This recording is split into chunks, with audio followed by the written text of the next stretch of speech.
प्रिय मित्रों, किसी भी देश, संस्कृति या जाति का इतिहास उस देश के लिए अपने गौरव का विषय होती है।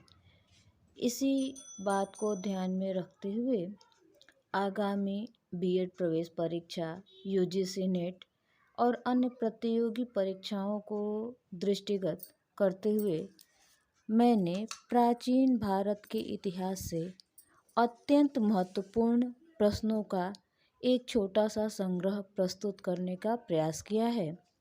सामान्य अध्ययन के क्षेत्र में यह मेरा पहला प्रयास है। यदि वीडियो अच्छा लगे तो इसे लाइक और सब्सक्राइब अवश्य करिएगा। धन्यवाद। प्राचीन भारत के इतिहास का प्रारंभ सिंधु घाटी सभ्यता से होता है। सिंधु घाटी सभ्यता के अंतर्गत पहला महत्वपूर्ण प्रश्न मोहनजोदड़ो और हड़प्पा से बनता है।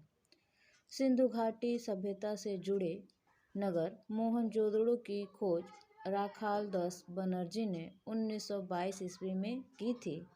यह स्थान पाकिस्तान के सिंध प्रांत में वर्तमान समय में स्थित है। मोहनजोदड़ो सिंधु नदी के तट पर स्थित है। सिंधु सभ्यता से जुड़े नगर हड़प्पा की खोज श्री दयाराम साहनी ने 1921 ईस्वी में की थी। हड़प्पा रावी नदी के तट पर स्थित है, जो वर्तमान समय में पाकिस्तान के पंजाब प्रांत में है। सिंधु सभ्यता के पश्चात वैदिक सभ्यता प्रारंभ होती है। चारों वेद, ऋग्वेद, यजुर्वेद, सामवेद तथा अथर्ववेद में वर्णित संस्कृति को वैदिक संस्कृति कहा जाता है। वैदिक संस्कृति के प्रणेता आर्य थे। वैदिक संस्कृति को दो भागों में बांटा गया है, ऋग्वैदिक काल तथा उत्तर वैदिक काल। वेद शब्द विद धातु से बना है, जिसका अर्थ ज्ञान अथवा बुद्धिमत्ता से होता है। इन्हें श्रुति भी कहा जाता है। वेदों की संख्या 4 है, ऋग्वेद, सामवेद, यजुर्वेद और अथर्ववेद।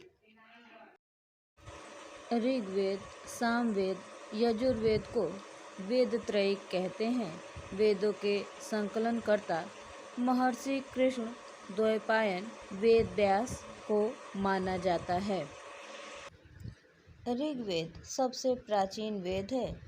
इसमें 1028 सूक्त तथा 10 मंडल हैं। 10वें मंडल में ही पुरुष सूक्त है, जिसमें चारों वर्ण ब्राह्मण, क्षत्रिय, वैश्य तथा शूद्र का उल्लेख किया गया है। प्रसिद्ध गायत्री मंत्र का उल्लेख भी ऋग्वेद में ही मिलता है। सामवेद में 1549 ऋचाएँ हैं। इसका संबंध संगीत से है। इसके पुरोहित को उद्गाता कहा जाता था। यजुर्वेद का संबंध यज्ञ से है। इसके 2 भाग हैं, कृष्ण यजुर्वेद तथा शुक्ल यजुर्वेद। इसके पुरोहित अर्ध्वर्यु कहलाते हैं। सत्यमेव जयते जैसा प्रतीक वाक्य मुंडकोपनिषद से लिया गया है। ब्राह्मण ग्रंथ गद्य में रची गई टिप्पणियाँ हैं, जो संहिता के मंत्रों की उत्पत्ति और अर्थ को स्पष्ट करती हैं। ऋग्वेद से संबंधित ब्राह्मण ग्रंथ ऐतरेय तथा कौशिकी है। सामवेद से संबंधित ब्राह्मण ग्रंथ पंचविश, षड्विश, जैमिनी तथा छांदोग्य हैं। यजुर्वेद से संबंधित शतपथ तथा तैत्तिरीय ब्राह्मण ग्रंथ है तथा अथर्ववेद से संबंधित ब्राह्मण ग्रंथ है गोपथ। वेदांगों की संख्या 6 मानी गई है। ये 6 वेदांग हैं: शिक्षा, कल्प, व्याकरण, निरुक्त तथा ज्योतिष। इसमें सबसे महत्वपूर्ण कल्प सूत्र है, जो आर्यों के गृहस्थ जीवन से संबंधित है। हिंदुओं के विख्यात दार्शनिक संप्रदाय भी वैदिक साहित्य में आते हैं। ये संप्रदाय हैं महर्षि गौतम का न्याय संप्रदाय, महर्षि कपिल का सांख्य दर्शन, कणाद का वैशेषिक दर्शन, पतंजलि का योग दर्शन, जैमिनी का पूर्व मीमांसा तथा व्यास का उत्तर मीमांसा। रामायण तथा महाभारत दो उपजीव्य महाकाव्य हैं। रामायण की रचना महर्षि वाल्मीकि ने की थी। रामायण को चतुर्विंशति सहस्री संहिता के नाम से जाना जाता है। महाभारत के रचयिता महर्षि वेदव्यास हैं। महाभारत को जय संहिता तथा सतसहस्री संहिता के नाम से भी जाना जाता है। पुराणों की संख्या 18 है, जिनके रचयिता महर्षि वेदव्यास माने जाते हैं। मत्स्य पुराण में भगवान विष्णु के 10 अवतारों का वर्णन किया गया है।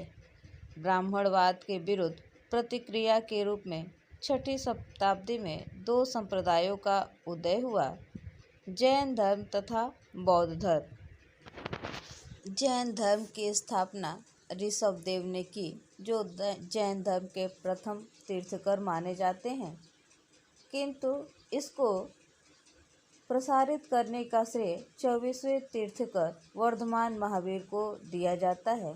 जैन धर्म के 23वें तीर्थंकर पार्श्वनाथ द्वारा प्रतिपादित 4 महाव्रत सत्य, अहिंसा, अपरिग्रह तथा अस्तेय में महावीर स्वामी ने 5वां ब्रह्मचर्य भी जोड़ा था।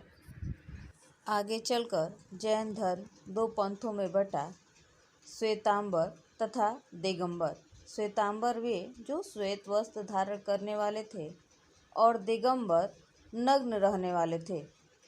जैन धर्म के प्रमुख त्रिरत्न हैं सम्यक दर्शन, सम्यक ज्ञान तथा सम्यक आचरण। जैन धर्म की प्रथम सभा 300 ईसा पूर्व में पाटलिपुत्र में हुई थी, चंद्रगुप्त मौर्य के शासनकाल में, और इस सभा के अध्यक्ष थे स्थूलभद्र बाहु।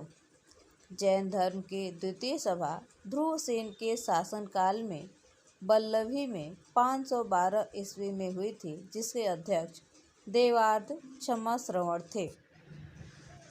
जैन धर्म के पश्चात बौद्ध धर्म के संस्थापक गौतम बुद्ध का नाम आता है, जो महावीर स्वामी के समकालीन ही थे। ज्ञान प्राप्त करने के कारण इन्हें बुद्ध कहा गया। सांसारिक दुखों से मुक्ति पाने के लिए मात्र 29 वर्ष की अवस्था में उन्होंने गृह त्याग दिया और बोध गया में 35 वर्ष की अवस्था में इन्हें ज्ञान की प्राप्ति हुई। बुद्ध ने अपना प्रथम उपदेश सारनाथ में दिया। बौद्ध परंपरा में इसे धम्मचक्र प्रवर्तन के नाम से जाना जाता है। बौद्ध धर्म के 4 आर्य सत्य हैं: दुख, दुख समुदाय, दुख निरोध तथा दुख निरोधगामिनी प्रतिपदा अर्थात मार्ग, जिसे अष्टांगिक मार्ग भी कहा जाता है। अष्टांगिक मार्ग में दुख निरोध का मार्ग है। इसके अंतर्गत सम्यक ज्ञान, सम्यक इच्छा, सम्यक जीवन, सम्यक प्रयत्न, सम्यक बुद्धि, सम्यक समाधि तथा सम्यक कार्य शामिल हैं। बौद्ध साहित्य मूलतः पाली भाषा में लिखे गए हैं, जिन्हें त्रिपिटकों में समाहित किया गया है। त्रिपिटक के 3 भाग हैं: सुत्त पिटक, अभिधम्म पिटक और विनय पिटक। 6ठी शताब्दी ईसा पूर्व में उत्तरी भारत विभिन्न जनपदों में विभक्त था। बौद्ध ग्रंथ अंगुत्तर निकाय तथा जैन ग्रंथ भगवती सूत्र में 16 महाजनपदों का उल्लेख मिलता है, जिसमें 16 महाजनपद कहा जाता था। यह जनपद हैं काशी, कौशल, अंग, मल्ल, वज्जी, चेद, वत्स, कुरु, पांचाल, अस्मक, मत्स्य, शूरसेन, गांधार, कंबोज और अवंती। 6ठी शताब्दी ईसा पूर्व में मगध राज्य का उत्थान ब्रह्मद्रथ वंश से हुआ। इस राज्य के प्रमुख वंश हैं हर्यक वंश, शिशुनाग वंश और नंद वंश। मैसिडोनिया के शासक फिलिप द्वितीय के पुत्र सिकंदर ने 326 ईसा पूर्व में सिंधु नदी पार करके भारत की धरती पर कदम रखा तथा झेलम नदी के तट पर राजा पोरस के साथ उसने वितस्ता का युद्ध लड़ा। चंद्रगुप्त मौर्य ने अपने गुरु विष्णुगुप्त की सहायता से नंद वंश को ध्वस्त कर मौर्य वंश की आधारशिला रखी। मेगास्थनीज ने मौर्य प्रशासन पर इंडिका नामक पुस्तक लिखी है।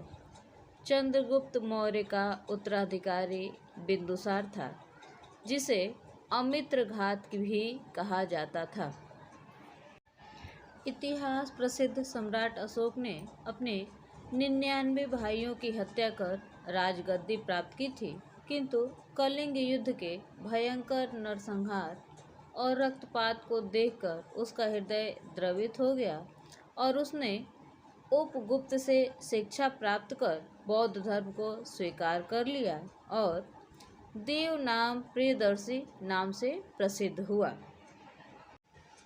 सातवाहन शासक हाल ने गाथा सप्तशती नामक ग्रंथ की रचना की थी।